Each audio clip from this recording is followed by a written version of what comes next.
Los 7 principios herméticos. Los principios de la verdad son 7. El que comprende esto perfectamente posee la clave mágica ante la cual todas las puertas del templo se abrirán de par en par. Los 7 principios sobre los que se basa toda la filosofía hermética son los siguientes. Primero, el principio del mentalismo. Segundo, el principio de correspondencia. Tercero, el principio de vibración. Cuarto, el principio de polaridad. Quinto, el principio de ritmo. Sexto, el principio de causa y efecto. Séptimo, el principio de generación. Primero, el principio del mentalismo. El todo es mente. El universo es mental. Este principio encierra la verdad de que todo es mente. Explica que el todo, que es la realidad sustancial que se oculta detrás de todas las manifestaciones y apariencias que conocemos bajo los nombres de universo material, fenómenos de la vida, materia, energía, etc. Y en una palabra, todo cuanto es sensible a nuestros sentidos materiales es espíritu, quien en sí mismo es incognoscible e indefinible, pero que puede ser considerado como una mente infinita, universal y viviente. Explica también que todo el mundo fenomenal o universo es una creación mental del todo, en cuya mente vivimos, nos movemos y tenemos nuestro ser. Este principio, al establecer la naturaleza mental del universo, explica fácilmente los varios fenómenos mentales y psíquicos que tanto han preocupado la atención del público y que, sin tal explicación, no son comprensibles y desafían toda hipótesis científica. La comprensión de este principio hermético de mentalismo habilita al individuo a realizar y conocer la ley que rige el universo mental, aplicándola a su bienestar y desarrollo. El estudiante de la filosofía hermética puede emplear conscientemente las grandes leyes mentales en vez de usarlas por casualidad o ser usado por ellas. Con la clave maestra en su poder, el discípulo puede abrir las puertas del templo del conocimiento mental y psíquico y entrar en el mismo, libre e inteligentemente. Este principio explica la verdadera naturaleza de la energía, de la fuerza y de la materia, y el cómo y el por qué todas estas están subordinadas al dominio de la mente. Uno de los antiguos maestros escribió hace mucho tiempo: el que comprenda la verdad de que el universo es mental está muy avanzado en el sendero del adepto. Y estas palabras son tan verdad hoy en día como lo eran cuando fueron escritas. Sin esta clave maestra es imposible acceder a la sabiduría, y el estudioso que no la posea en vano llamará a la puerta del templo. Segundo, el principio de correspondencia. Como arriba es abajo, como abajo es arriba. Este principio encierra la verdad de que hay siempre una cierta correspondencia entre las leyes y los fenómenos de los varios estados del ser y de la vida, y el antiquísimo axioma hermético se refiere precisamente a esto y afirma: como arriba es abajo, como abajo es arriba. Y la comprensión de este principio da una clave para resolver muchos de los más oscuros problemas y paradojas de los misteriosos secretos de la naturaleza. Hay muchos planos que no conocemos, pero cuando aplicamos esa ley de correspondencia a ellos, mucho de lo que de otra manera no sería incomprensible se hace claro a nuestra conciencia. Este principio es de aplicación universal en los diversos planos, mental, material o espiritual, del cosmos, es una ley universal. Los antiguos hermetistas consideraban este principio como uno de los más importantes auxiliares de la mente, por cuyo intermedio se puede descorrer el velo que oculta lo desconocido a nuestra vida.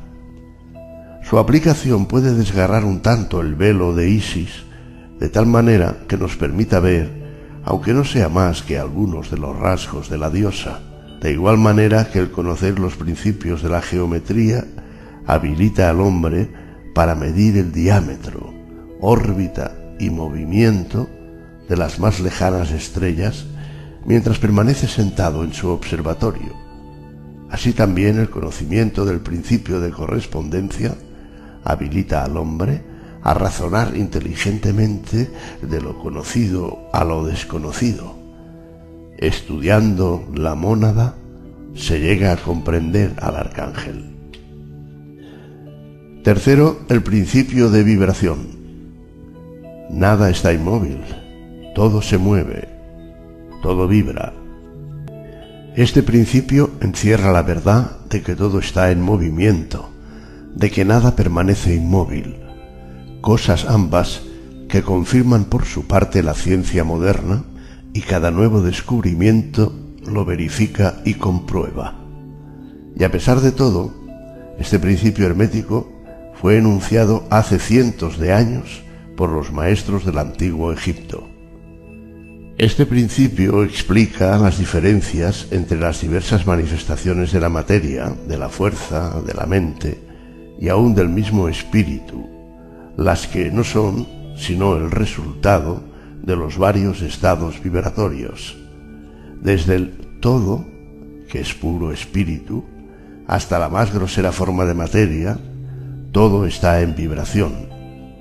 Cuanto más alta es esta, tanto más elevada es su posición en la escala. La vibración del espíritu es de una intensidad infinita, tanto que prácticamente puede considerarse como si estuviera en reposo, de igual manera que una rueda que gira rapidísimamente parece que está sin movimiento. Y en el otro extremo de la escala hay formas de materia densísima, cuya vibración es tan débil que parece también estar en reposo. Entre ambos polos hay millones de grados de intensidad vibratoria. Desde el corpúsculo y el electrón, desde el átomo y la molécula, hasta el astro y los universos, todo está en vibración. Y esto es igualmente cierto en lo que respecta a los estados o planos de la energía o fuerza, lo cual no es más que un determinado estado vibratorio, y a los planos mentales y espirituales. Una perfecta comprensión de este principio habilita al estudioso del hermetismo a controlar sus propias vibraciones mentales, así como las de los demás. Los maestros también emplean este principio para conquistar los fenómenos naturales.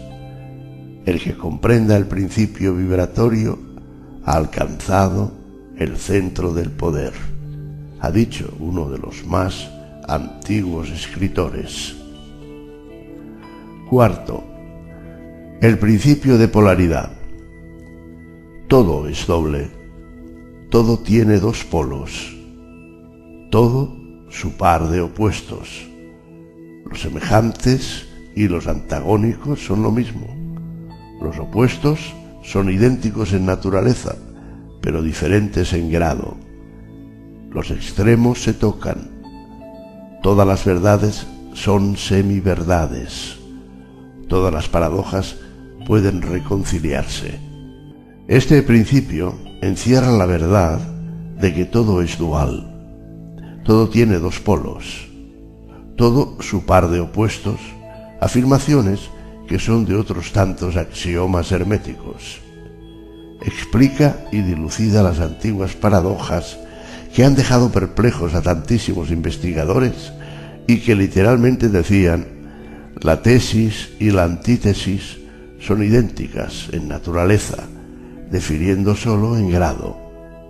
Los opuestos son idénticos en realidad, diferenciándose en su gradación. Los pares de opuestos pueden conciliarse, los extremos se tocan. Todo es y no es al mismo tiempo. Toda verdad no es sino media verdad. Toda verdad es medio falsa, pero etcétera, etcétera.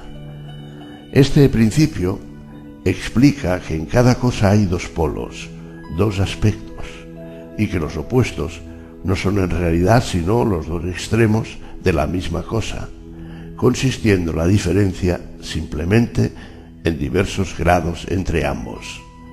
El calor y el frío, aunque opuestos, son realmente la misma cosa, consistiendo la diferencia simplemente en diversos grados de aquella.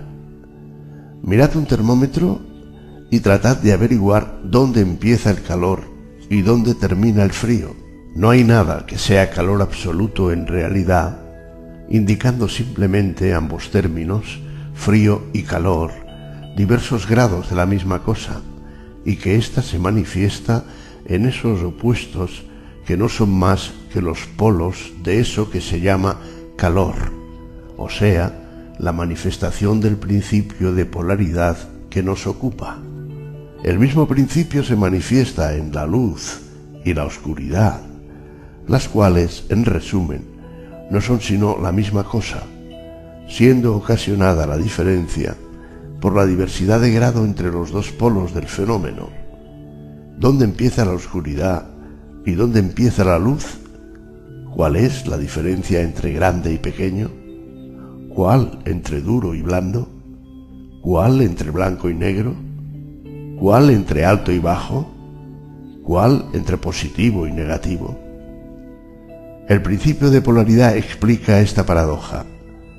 El mismo principio opera de idéntica manera en el plano mental.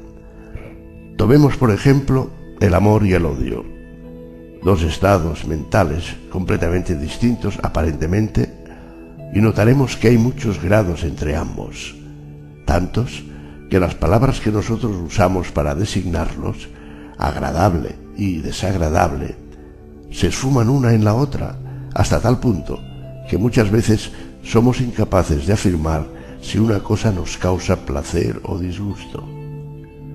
Todas no son más que gradaciones de una misma cosa, como lo comprenderéis claramente por poco que meditéis sobre ello.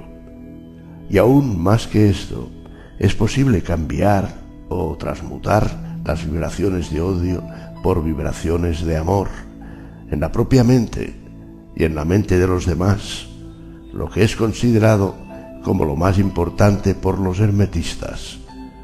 Muchos de los que leáis estas páginas habréis tenido experiencias en vosotros mismos y en los demás de la rápida e involuntaria transición del amor en odio y viceversa.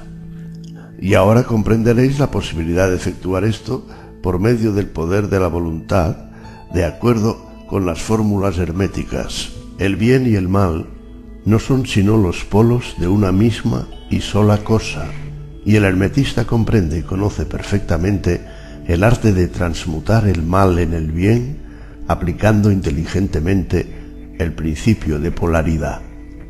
En una palabra, el arte de polarizar se convierte en una fase de la alquimia mental, conocida y practicada por los antiguos y modernos maestros herméticos.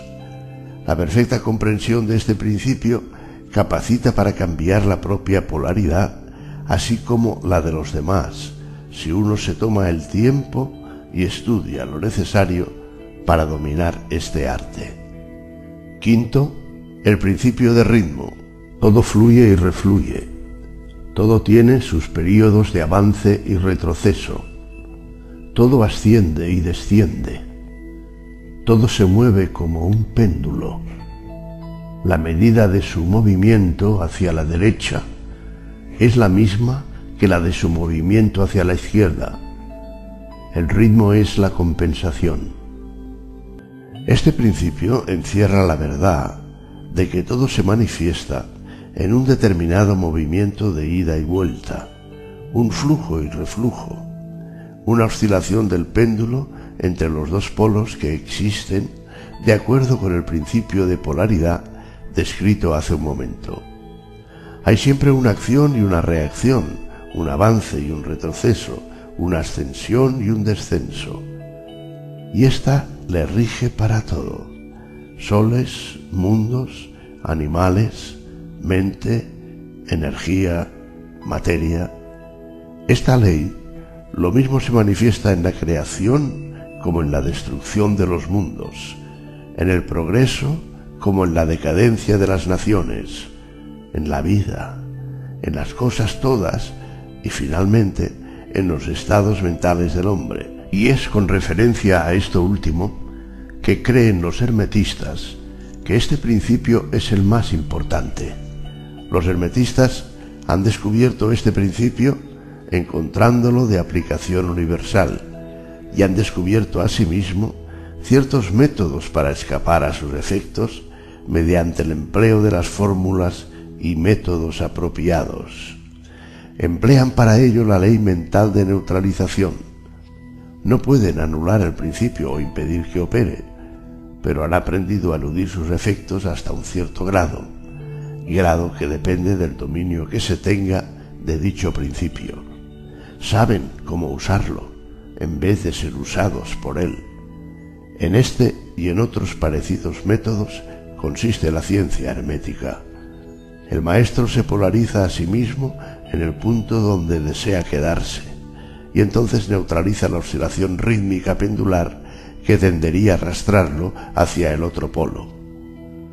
Todos los que han adquirido cierto grado de dominio sobre sí mismos ejecutan esto hasta cierto punto, consciente o inconscientemente, pero el maestro lo efectúa conscientemente y por el solo poder de su voluntad alcanza un grado tal de estabilidad y firmeza mental casi imposible de concebir por esa inmensa muchedumbre que va y viene en un continuado movimiento ondulatorio impulsada por ese principio de ritmo.